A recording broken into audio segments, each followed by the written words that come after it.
नमस्कार, आशा लाईफस्टाईलमध्ये तुमचं खूप खूप मनापासून सगळ्यांचं स्वागत आहे। आज आपण वडे बनवणार आहोत एकदम सोप्या पद्धतीने। वडे म्हटलं की सगळ्यांनाच आवडतात, लहान मोठे सगळे आवडीने खातात। पण आजचे वडे आपण ढोबळी मिरचीपासून बनवणार आहोत एकदम सोप्या पद्धतीने, झटपट।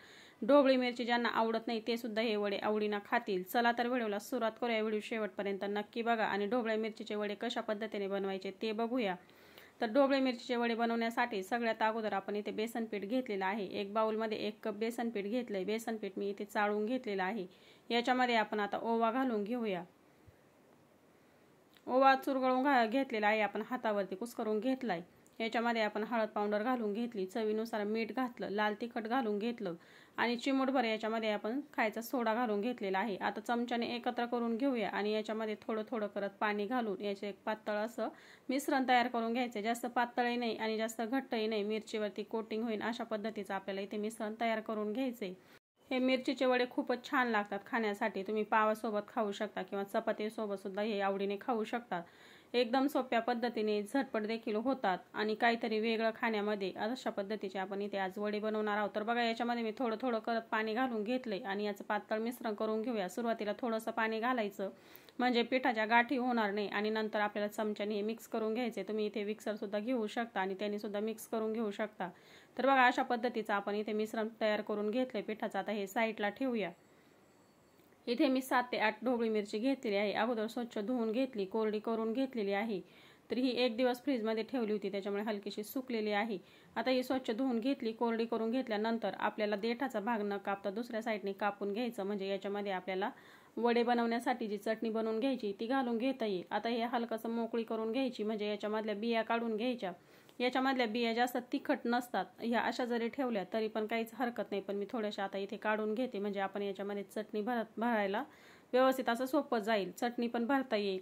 तर थोड्याफार राहिल्या तरी पण काहीच हरकत नाही। अशा पद्धतीने आपण आता ही मिरची कट करून घेऊया आणि याच्यामध्ये चटणी भरता येईल अशा पद्धतीने थोडीशी मोकळी करून घेऊया। तर बघा, ह्या पद्धतीने इथे मी सर्व मिरच्या कट करून घेतलेल्या आहे आणि त्याच्यामधल्या काही बिया काढून घेतल्या आणि काही तशाच ठेवल्यात। त्या बिया तुम्ही परत या मिश्रणामध्ये वापरल्या तरी देखील चालतात किंवा याच्यामध्ये जरी ठेवल्या तरी देखील काहीच हरकत नाही, त्या जास्त तिखट नसतात। तर चटणी बनवण्यासाठी इथे मी 5 बटाटे उकडून साल काढून घेतली आणि त्याची अशा बारीक अशा फोडी करून घेतल्यात। इकडे 1 चमचा भरून तेल गरम झालं की त्याच्यामध्ये आपण मोहरी घातली, जिरे घालून घेतले। जिरे आणि मोहरी छानपैकी इथे तळतळली की याच्यामध्ये आपण आता हिरवी मिरची बारीक चिरून घेतलेली घालून घेतलेली आहे। मिरची तुम्ही आवडीप्रमाणे कमी जास्त करून घेऊ शकता। ही मिरची जास्त तिखट नाही म्हणून मी थोडीशी जास्त घातलेली आहे। आता याच्यामध्ये आपण 3 मध्यम साईजचे बारीक चिरलेले कांदा घालून घेतलेला आहे, बारीक चिरून घेतलेला कढीपत्ता घालून घेतलेला आहे।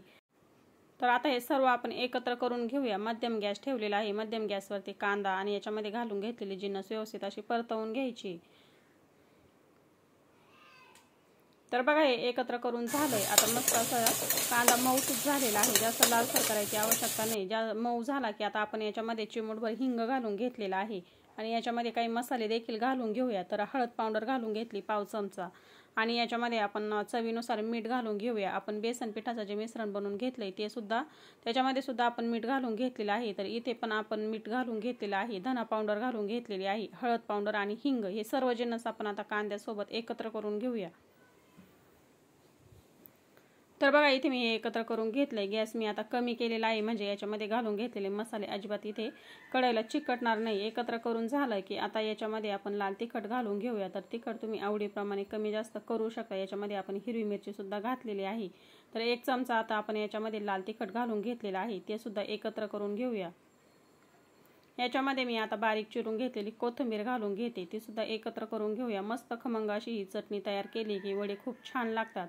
आता आपण उकडून घेतलेला बटाटा याच्यामध्ये घालून घेऊया। बटाटे तुम्ही कमी जास्त किती प्रमाणात बनवतात त्यानुसार करू शकता, कारण की ही चटणी उरली तरी पण पावासोबत सुद्धा छान लागते आणि चपातीसोबत सुद्धा मुलं आवडीने खातात, म्हणून मी थोडीशी जास्त बनवलेली आहे।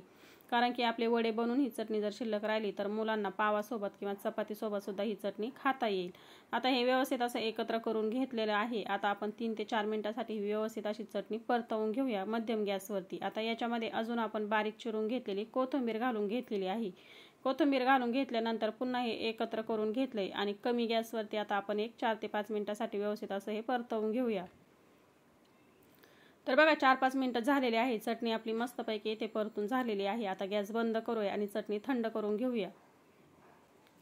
चटणी थंड झाली, एक भांड्यामध्ये मी इथे काढून घेतलेली आहे। आता थंड झाल्यानंतर आपण आता जी चिरून घेतलेली मिरची आहे त्याच्यामध्ये आपल्याला हे मिश्रण चटणीचं भरून घ्यायचं आहे। तर व्यवस्थित असं बोटाने दाबून घ्यायचं आणि मिरचीमध्ये व्यवस्थित असं हे आपल्याला हलक्या हाताने दाबून घ्यायचं, जास्त दाबून नाही घ्यायचं। तर बघा ह्या पद्धतीने आपण सर्व मिरच्यांमध्ये चटणी व्यवस्थित अशी भरून घेऊया, सगळ्या मिरच्या रेडी करून घेऊया आणि नंतर आपण म्हणजे पुढे पटपट याचे वडे काढून घेण्यासाठी आपल्याला सोपं जाईल। एक एक मिरची भरत बसण्यापेक्षा सगळ्या मिरच्या आपण अगोदर रेडी करून घेऊया। तर बघा ह्या पद्धतीने इथे मी सर्व मिरच्यांमध्ये चटणी भरून घेतलेली आहे, मस्त व्यवस्थित अशी तोंड आपण याच्यामध्ये चटणी भरली। आता आपलं बेसन पीठ इकडे रेडी झालेलं आहे। आता बघू शकता आपण याच्यामध्ये जेवढं पाणी टाकलं होतं तेवढंच पुरेसं झालेलं आहे। मस्त असं आपलं इथे मिश्रण बेसन पिठाचं तयार झालेलं आहे। याच्यावरती चमच्याने आपल्याला ह्या पद्धतीने बेसन पीठ टाकून घ्यायचे, व्यवस्थित कोट करून घ्यायचे। जास्त घट्ट केलं तर याच्यावरती जास्त जाड थर येतो पिठाचा, त्याच्यासाठी मिश्रण जास्त घट्ट करायचं नाही आणि जास्त पातळही करायचं नाही। इकडे तेल आपण अगोदरच ठेवलं होतं गरम होण्यासाठी। चमचा घ्यायचा आणि चमच्यावरती एक एक मिरची उचलून तेलामध्ये व्यवस्थित अशी सोडून घ्यायची। बघा ह्या पद्धतीने चमच्यावरती मिरची अशा पद्धतीने उचलून सोडली की म्हणजे जास्तीचं पीठ याच्यामध्ये तेलामध्ये जात नाही, व्यवस्थित असं मिरची पुरतंच आपलं इथे पीठ जातं, कारण की साईडलाही जास्त पीठ सुटत नाही। तर बघा अशा पद्धतीने आपण आता मिरच्या इथे 5 मिरच्या सोडून घेतलेल्या आहेत। आता लगेच आपण याला न हलवता एक अर्धा मिनिटभर असंच ठेवलं आणि नंतर आपण पलटी करून घेतल्यात आणि बघू शकता मस्त कलर आलेला आहे। अशा पद्धतीने आपण वडे इथे 3 ते 4 मिनिटं मध्यम गॅसवरती तळून घेतलेले आहेत। मस्त कलर आलेला आहे आणि आतून मिरची सुद्धा आपली व्यवस्थित अशी इथे शिजलेली आहे। आता अशाच पद्धतीने आपण सर्व वडे जे आहेत ते बनवून घेऊया। मस्त असे टम्म फुगलेले वडे आपले इथे मिरचीचे तयार झालेत। बघा ह्या पद्धतीने खायला खूपच छान खमंग लागतात, टेस्टी लागतात। तर अशा पद्धतीचे वडे तुम्ही सुद्धा नक्की बनवून बघा, बनवायला खूपच सोपे आहेत आणि झटपट देखील होतात। तर अशा पद्धतीने आपण आता इथे एक ताटामध्ये वडे काढून घेतलेत आणि राहिलेले ह्याच पद्धतीने आपण आता तेलामध्ये सोडून घेऊया।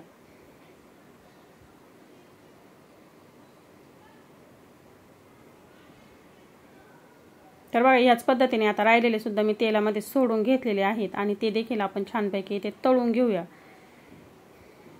तळायला सुद्धा हे वडे जास्त वेळ लागत नाही आणि तुम्हाला जर वाटलं मिरचीवरचं जर आवरण कमी झालंय तर त्याच्यावरती तुम्ही चमच्याने अशा पद्धतीने थोडंसं बेसन पीठ पुन्हा घालून घेऊ शकता। तर ह्या पद्धतीने आता मी मस्त वडे तळून घेतलेले आहेत आणि कलर खूपच छान आलेला आहे।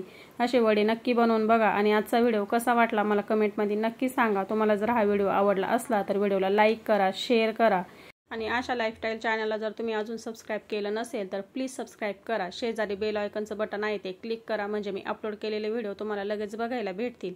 चला तर मग भेटूया अशाच एक नवीन रेसिपी सोबत। व्हिडिओ बघितल्याबद्दल खूप खूप मनापासून धन्यवाद।